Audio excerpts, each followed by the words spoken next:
Landing at LAX, I felt my heart flutter at the thought of going to school in the United States. No more angry sheep, smelly cows, and the slow New Zealand countryside. Expecting a big city vibe, I arrived at the campus, but it was so dark outside that I could hardly see anything. I didn't care though.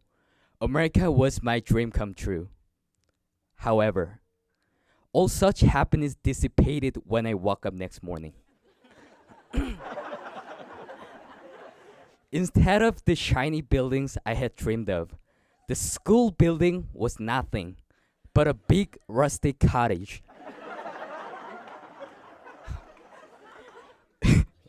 Wooden huts, sand dunes, lizard, and annoying squirrels were not what I asked for. This was hardly my biggest disappointment. On the first day of school, my new friends took me to the cafeteria for lunch. On the menu were an assortment of vegetables, bread, and some green paste. I assumed it was something green tea based. I took a bite of the bread first, but this texture felt like coarse newspaper. Surprised, I said there was something wrong. My friends laughed and said it was gluten free. Hoping to make this bread somewhat edible, I slapped on it some of the delicious looking green tea sauce. The sauce did not taste like green tea at all. In fact, its pungent smell devastated my appetite. Guacamole with cilantro, my friend John explained. So, what kind of vegetarian are you? Like Seamus over there is pescatarian, Raksha here is vegan. Well, I'm not. Struck by both confusion and embarrassment at my lack of knowledge, I began to doubt whether I could adapt to these overly natural and foreign surroundings. On most nights, when I hoped to enjoy some tranquility in my room, the howlings of coyote kept me awake.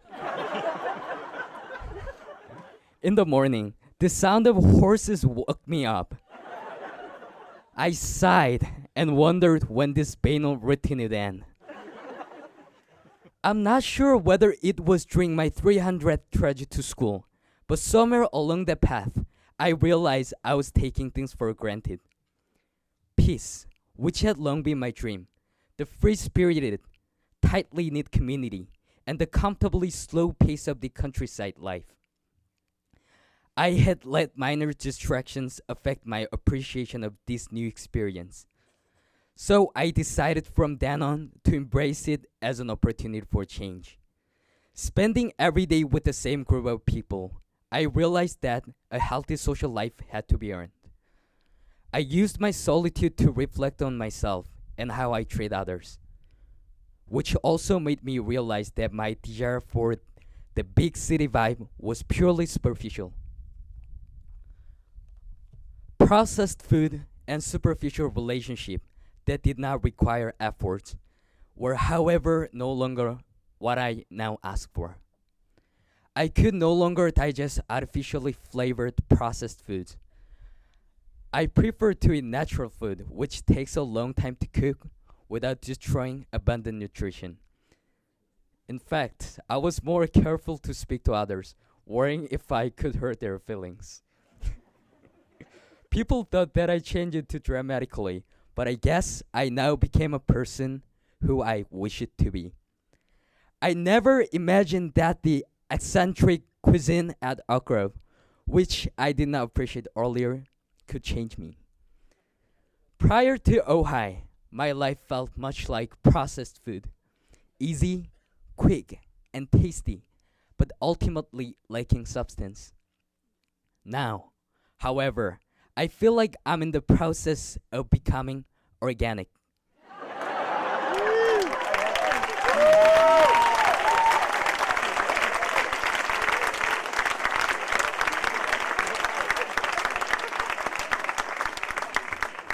A rainbow on her head, artsy and articulate, smiling to the wind. Please welcome Emily.